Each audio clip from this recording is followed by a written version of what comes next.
I tried this when I first came to the state of Tennessee, and it went over like a lead balloon. I mean, it was awful. It went over like a poot in a car, right? So I thought, well, why not do it again? Yeah. Why not try it again? It can't be as bad as it was the first time. Second time's a charm. Second time, we'll hit a home run with it, and we're calling the segment "Getting to Know You." Getting to know you, getting to know all about you. You see that? And just on a personal level, not about politics necessarily, but just about you and about me. Yeah. And the way we do this is through questions. And Ken Weaver, Chris Webber, you guys are invited to have your own questions. I've prepared a few that I think will help me get to know you, help you get to know me, and help the audience get to know all of us. So are you going to answer your questions as well? I can answer my own questions. Okay. I just wondered. If you so desire. All right. The first one that came to mind yesterday being Christmas Day, Ken Weaver, I'll allow for you to go first. Okay. What was your favorite Christmas gift you ever received? Favorite Christmas gift I ever received was an electric football game. Even though only two of the players would go forward. And I got the Chiefs because they looked the closest like the Oklahoma Sooners. Uh-huh. And they could kick 60-yard field goals. Of course, right now the Sooners can't do anything. Would you prefer to see the electric football version on the field? Yes, sir. Was this one of those that you plugged in and everybody jiggled? Yeah, you plugged it in and you had a card. You had exactly, right. And you had a cardboard stadium, like that faced you. Looked like a bunch of people in the crowd, and you had a little brown fuzzy football that you would put in one of the little plastic players' arms. And it'd run it. It would run for about 3 seconds. Because if the opposing plastic player touches your player, well, then he's down. And then it takes 10 minutes to set them all back up again. Oh, wow, really? Yeah, because at the time Oklahoma was running the wishbone, so I had to put them up. 7 offensive linemen and then 4 backs. And only one of them would go forward. You could pass though? Could you pass? I never figured out the passing thing. I don't know how that would work. I don't either. Because I can't. Yeah. You would set them up. See, I had friends that had this game, and it looked very confusing, even when I was a kid. I don't think I ever saw one in the flesh. In person. Yeah. But you would set them up, and so the idea, Ken, is that your runner could go as long as he would go until an opposing team little guy touched him. Yes, sir. Huh. Yeah. So what if he ran backwards into your own end zone? That's whenever I would throw it. And get real angry. Chris Webber, what was your favorite Christmas? My favorite one, and it's funny you asked this. We talked about this week or so ago on the drive. But yeah, and I happened to just think of it at the last minute. My favorite, and this is a hands down to me.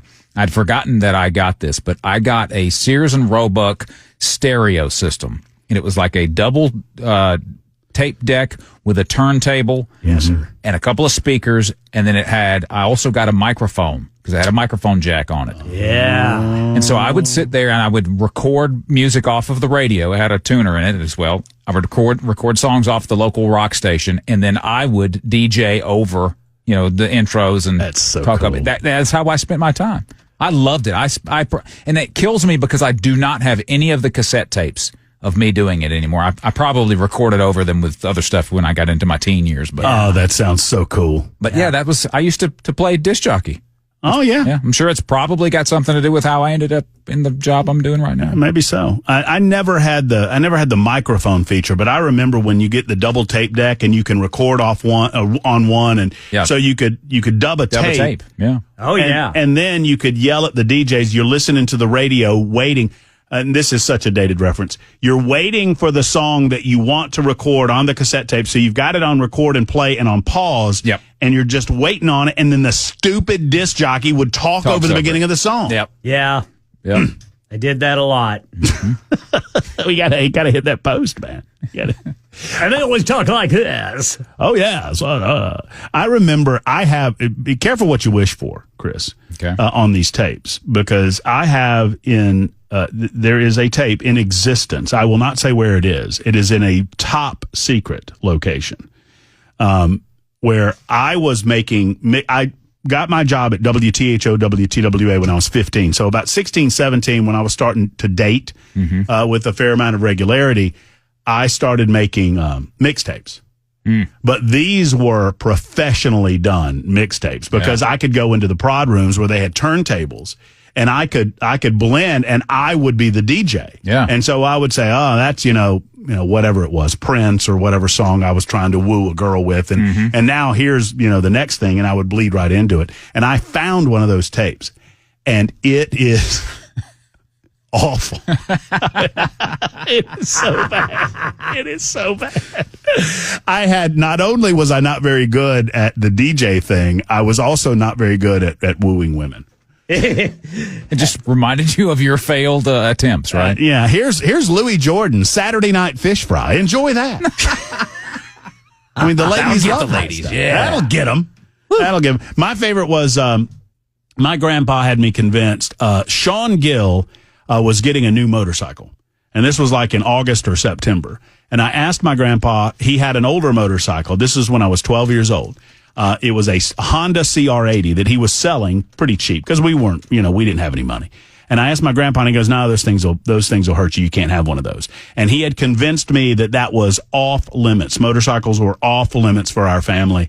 And he managed to get me one for Christmas and hide it until Christmas morning. Wow. And I was 12 years old and I had checked the entirety of the property because, I didn't believe him. Yeah.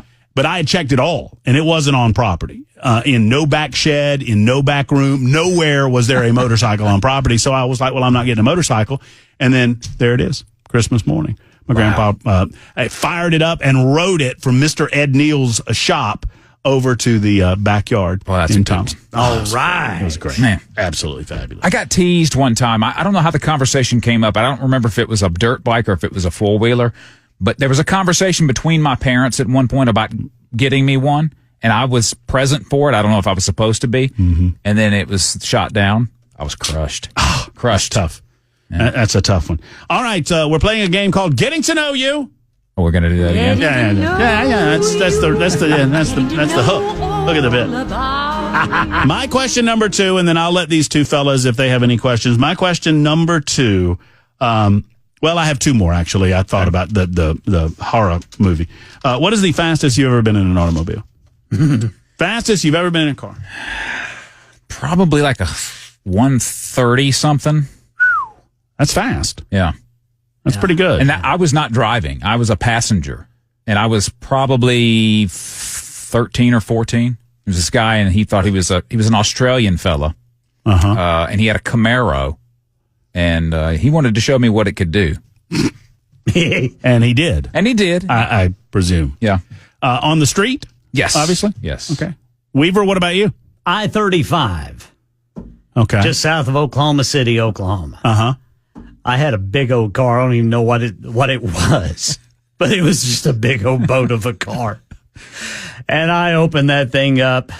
I got up to about 115, I think, it wasn't digital, of course. It was just a little needle. And it started shaking violently. And I shut it down real fast then. But man, that thing would go. It was just slowly climbing. And then it started shaking. And I bet every time you hit a little dip, it would kind of just... Yeah, it would just kind of... Yeah. And my face was kind of going, like that. You reminded me, my father-in-law and I did this thing. This is years and years ago. We were traveling out to Roswell, New Mexico on, I guess was it 20? I guess that's 20.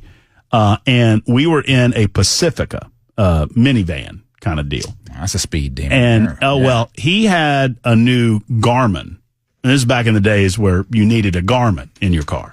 And Garmin had top speed on it. And understand, we had 2 females in the back seat that didn't want us to go fast at all. You get me? Yeah. So we would trade off driving, and invariably when he was driving, I'd fall asleep, and when I was driving, he'd fall asleep. But we both wanted to be the guy to get the top speed on the Garmin. Yeah. So, you're in traffic, you're in city traffic, you get it up to 88 and it measures that. And then, 3 hours later, I look and he's gotten it up to 93 and it measures that. And then I push it to 98 and I get screamed at from the back saying, "What are you going so fast for?" And so we passed a point in Texas. I call it where Texas turns brown out there. That about halfway through Texas past Dallas, everything just goes brown. And you get into New Mexico where everything's flat and straight. And I fall asleep and I wake back up and everybody's asleep. The back seat's asleep. I'm asleep. And I look over at Bob and then I look at the Garmin and the Garmin says 122. And I didn't say a word. I just looked at Bob and Bob said, "That's as fast as it will go." But I got to go on Talladega Super Speedway, the big track. Oh, yeah. In one of those NASCAR rigs. And they said that we were going 170. There are no speedometers in there, but that's what they said that I was driving. But that's a different deal altogether. I bet it felt like you were going. Did it feel like you were going faster or not? No, because the track is so huge and we were by ourselves. Yeah. I imagine that you would have the only time you got that sensation when you're going toward the corners, it looks like you're about to hit a concrete brick wall and then it just slings you up there onto the corner. But the only time you got the sensation is if you looked out the window to your left. Oh, yeah. And then it would make you want to throw up. And so you just immediately look back straight. But as long as you were looking straight, you were fine. Yeah. You were fine. All right, real quick. The most scary movie you've ever watched? Hereditary. I've never seen Hereditary, but I've heard that that's a good one. One sound for you. I don't know what that means. Watch it. I guess I've never seen that one. Wait for that sound. It's freaky. Yeah, it is. I'll have to check that one out. My question is inspired by my viewing of a film over the Christmas holiday called The Poughkeepsie Tapes. The Poughkeepsie Tapes. I do not recommend it. I do not recommend it. I do not recommend it. It is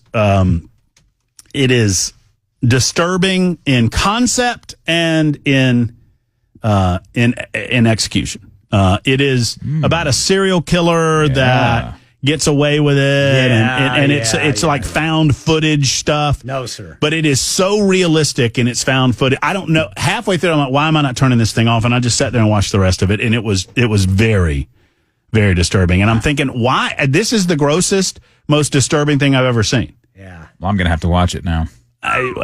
Just to see. I want somebody else to have seen it just so I can confirm that it was as bad as all of that. All right. But it was so bad that at first they were going to put it out in theaters. They decided not to put it out in theaters. And it's one of those like underground films now, the Poughkeepsie Tapes. Pretty bad about a serial killer. What about you, Weber? The only thing I can really think of where I was just slightly disturbed is, and I was an adult, it was a movie called 13 Ghosts. It was probably early 2000s it was released. Yeah. There were some creatures in that movie that really just kind of gave me the creeps. And I don't know why. I usually have no, horror movies, I'm not a big fraidy cat sort of. I like them. I can get with it. Okay. But there were some in there that just kind of gave me the willies a little bit. There was a lot of different types of horror creatures in this movie. The poster's pretty freaky. Yeah. I don't like the poster at all.